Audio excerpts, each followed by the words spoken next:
Live, trans, and prosper. Hello, I'm Dr. Brian David Phillips, and I'd like to welcome you to this little question-seeking thingy. I'd like to ask the question, what is interactive drama? Now, this presentation is actually part of the research I've done as part of a research project that I've started many years ago. I first started academic research in my doctoral dissertation. Now, since I have a background in drama and literature, my BA, or Bachelor of Arts degree, is in speech and drama from Kansas Wesleyan University. I have an MA in communication and theater from Pittsburgh State University, and my PhD is in English and comparative literature from National Taiwan University, with a doctoral dissertation on interactive drama, critical perspectives on freeform role plays as drama.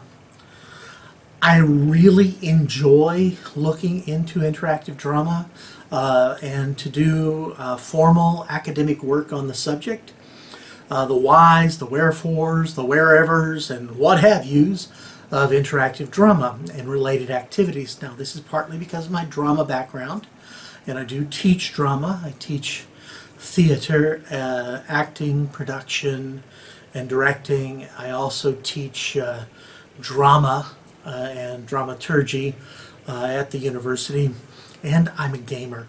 And so interactive drama is, boom, right down my alley. I'd like to do more work along these lines when I get a chance to really sit down and work it all out, in addition to my work in hypnosis, and I've combined hypnosis or trance work in interactive drama and gaming as well.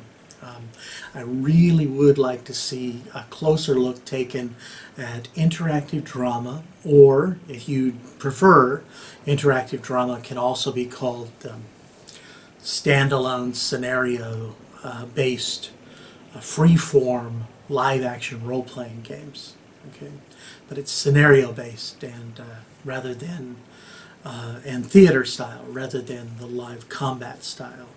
But if we look at forms of interactive dramas or mind's-eye theater, interactive literature, free forms, interactive theater, murder mystery, whodunits, and other live-action role-play systems, we can see some similarities and we can see some wonderful things. And I'd like to see how they relate to more traditional drama in performance, either standard box set drama or theater, as well as improvisational forms and literature.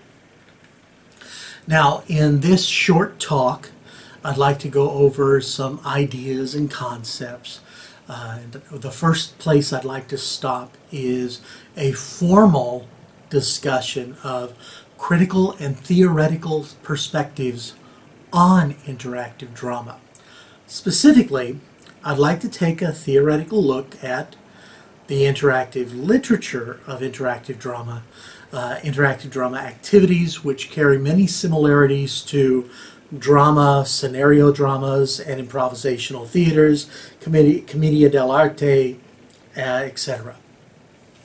However, there are some differences which are striking that we also might want to look at. The differences are striking to me, and to me they are also quite profound. Now, in these activities, and there are a very large variety which I would need to categorize, participants are given character descriptions from which they improvise scenes with other participants. Basically, through role play, the characters interact until the problem or conflict of the scenario is solved or resolved. The performers in interactive dramas are unaware of the final solution until they have come by it through role play. Usually there are red herrings built into the plot which the characters must analyze and discard before coming to the author's conclusion. However, how they come about their solution may very well be quite different from the author's predictions. And there are typically multiple possible outcomes. In some cases, an infinite number of possibilities, although the interactive dramatist may plan for a few. And so they've set up avenues to those, just as you would in a choose your own adventure type scenario.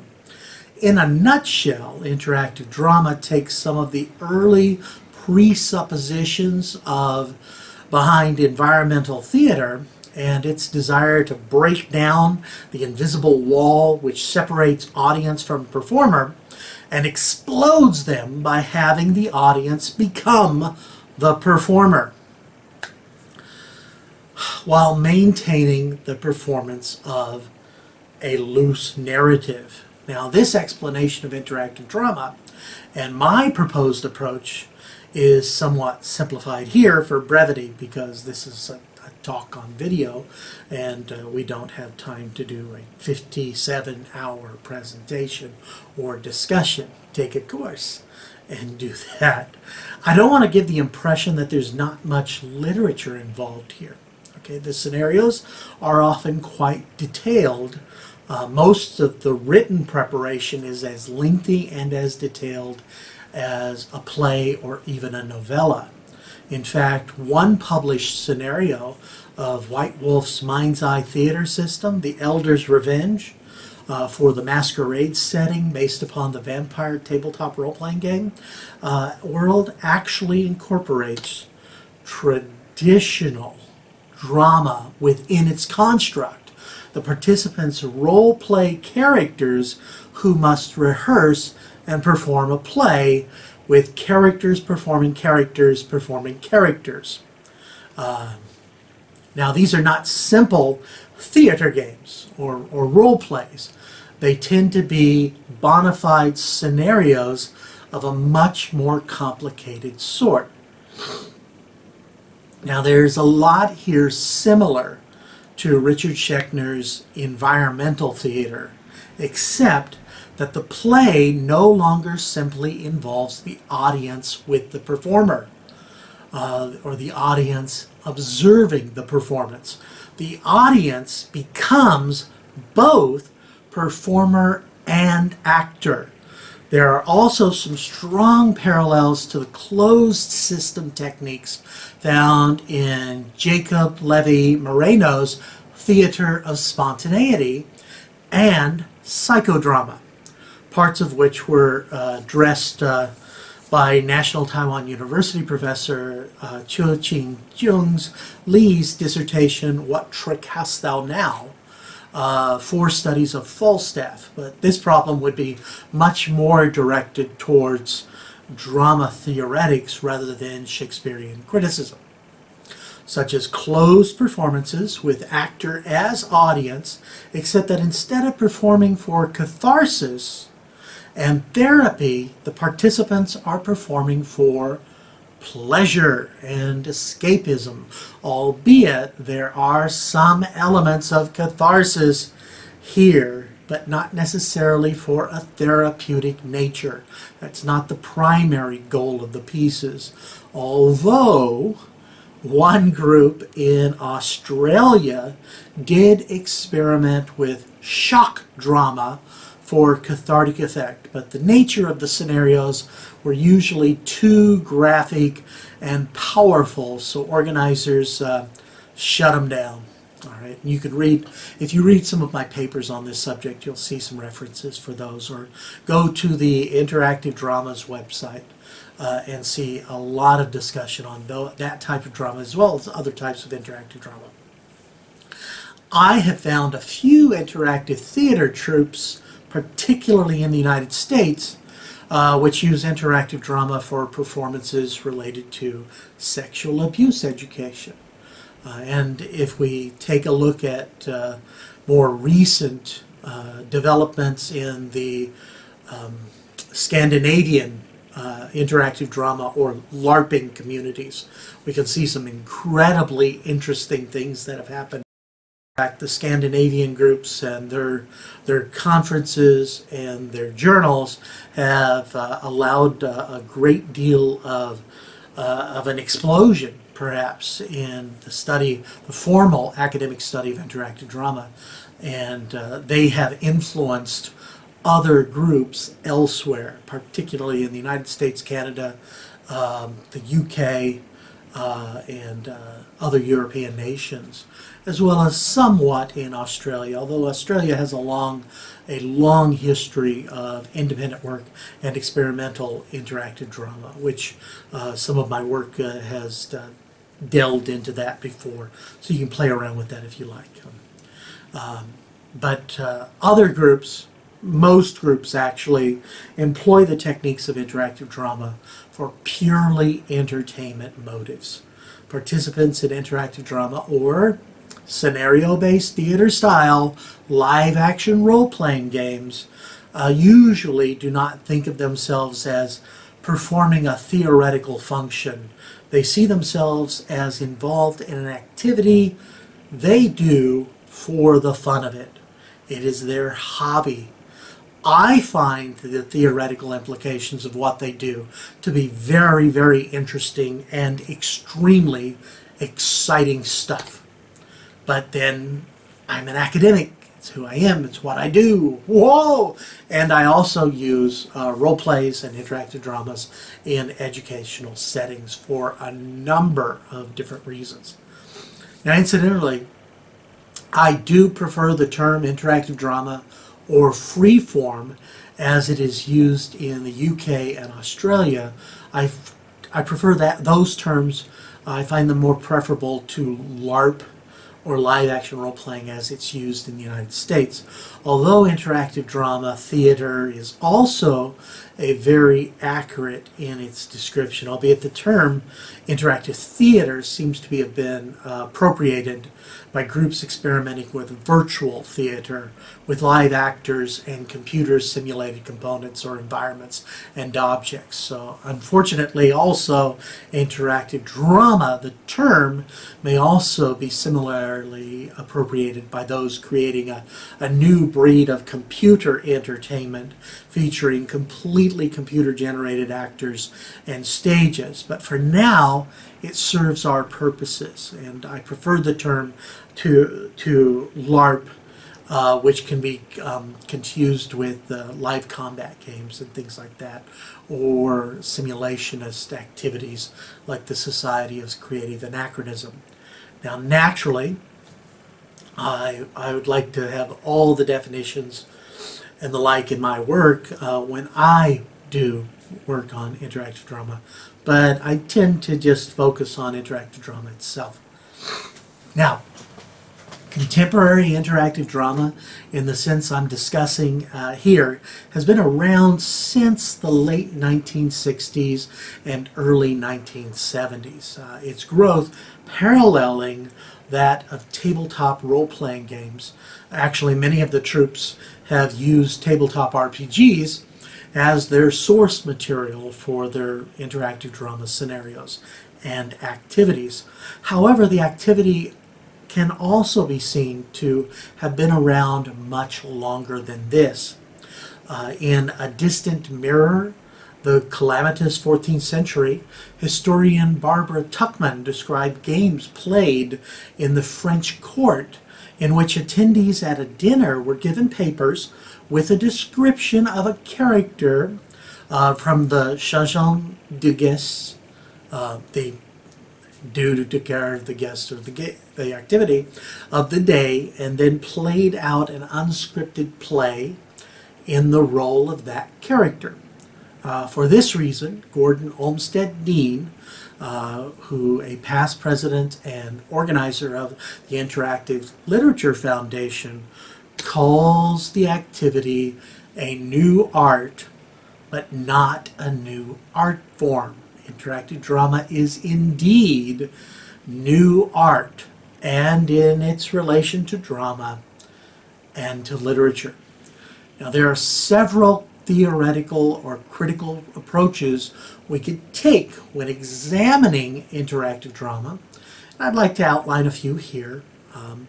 try not to be too pedantic about it, but basically I see the finished text of this kind of analysis or this kind of work as encompassing several sections, beginning with a brief history to provide background, which we're in, for the subject within the framework of a project, followed by material related to the writing and practice, and then several theoretical approaches to the problem of interactive drama when examined as drama or literature.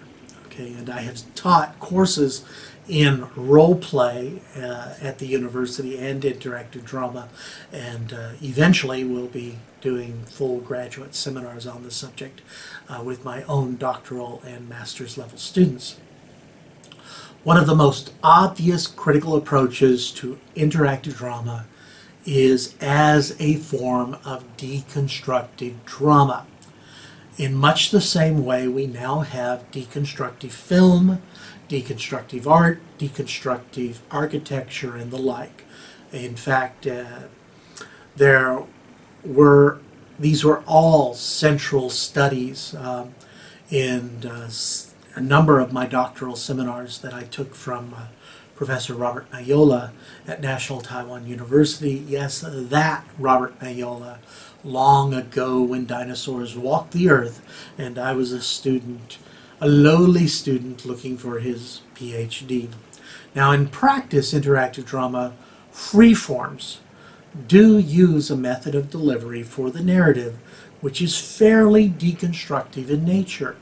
While in traditional drama the actors perform from a script and do not deviate with the audience watching to discover the story, the participants in a freeform or interactive drama are the audience and the actors. There usually is a scenario with each character performing a narrative function in the plot, but they create the final outcome together through improvisational means, with the complete story and its implications to the characters. It isn't revealed until the final scene. The interactive drama paradigm is also used extensively within the written portions of the activity, with notes on costuming, props, scene, and structure. Usually, participants come to the venue in full costume and makeup as appropriate, or as appropriate to whatever the activity is. Certainly, I've done interactive dramas with my students at the university where there was no makeup or costuming involved because they were pick-me-up activities for a classroom situation. But for most troops that routinely perform or play these kind of scenarios or games, they do indeed make an effort toward costuming and makeup. As drama is literature intended for performance, freeforms or interactive drama are also literature intended for performance, but the means are different enough to be considered two different, albeit related, literary forms or activities. Perhaps some of the critical ideas presented by Peter Brunette and David Wills about film have crossover value here for those interested in that sort of theoretical framework. A few other worthwhile approaches that we might look at interactive drama through the lens of might include reader response theory, which can also be adapted to this subject, as can Harold Bloom's anxiety of influence, Schechner's theater and anthropology, along with Turner's theater and as ritual, and Viola Spolin's theater games, of course, and naturally dear to my heart because of the context I was first exposed to it, Suzanne Langer's work on the theory of aesthetics might also prove useful here. Now, Keith Johnstone's work on improvisation in theater has obvious application in terms of discussing interactive drama performance styles, and a few of John Elsom's wonderful observations about erotic theater also apply. We might also be interested in observing or discussing interactive drama in a critical way through semiotics, sign, and meaning of interactive drama. That might be an interesting approach as well, and there are a few folks doing work in that area even as I speak right now. Another approach which would prove useful would be a rather straightforward comparative style study in which the basic tenets and practices of interactive drama and traditional dramatic forms are outlined. Of course, this is also the underlying purpose of a great deal of my own work, since I do have traditional theatrical background and a great deal of experience now that I'm an old fogey in interactive drama work. These are just some of the theoretical stances which might prove helpful in a critical approach to interactive drama for those who are interested in that sort of study. Okay? However, as far as information about the specific practice, creation, and performance of interactive drama goes, I'm very fortunate in terms of getting materials. There are several forums available via the internet and Facebook and just the web itself.